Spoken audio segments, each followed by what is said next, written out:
খেলাধুলা শুরু করেছে এখানে। আরে শোনো, এই দেখো খেলাধুলো কেন খেলবো, এটা কি বলতো? কি বুঝতে পারছো না? এগুলো সব হচ্ছে যে কৃষ্ণনগরের মাটির জিনিস। মাটি? তোমার মাথা নষ্ট হয়ে গেছে। এগুলো মিষ্টি, মিষ্টি? এগুলো মিষ্টি মিষ্টি, এগুলো খাওয়া যাবে না, এগুলো আরে কৃষ্ণনগরের মাটির খাওয়া যাবে, জিনিস। এগুলো খাওয়া যাবে। তুমি বুঝতে পারছো না? এই দেখো হাফ নারকোল, এই দেখো শসা, এগুলো কি দারুণ দেখতে না?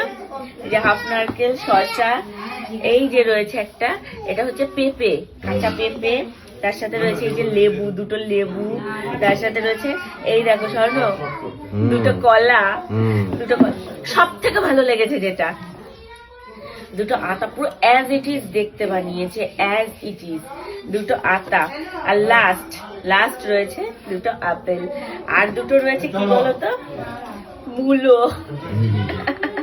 জিনিসটা কেমন লাগলো? জিনিসটা ভীষণ সুন্দর। অবশ্যই কিন্তু তোমরা কমেন্ট করে জানিও। পুরো একটা ইউনিক রকমের জিনিস, যেটা আমার বাড়ি থেকে স্বর্ণর বাড়িতে তত্ত্বে এসছে, মানে রিসেপশনের জন্য বৌভাতের তত্ত্বে এসছে। কেমন লাগলো জানিও কিন্তু।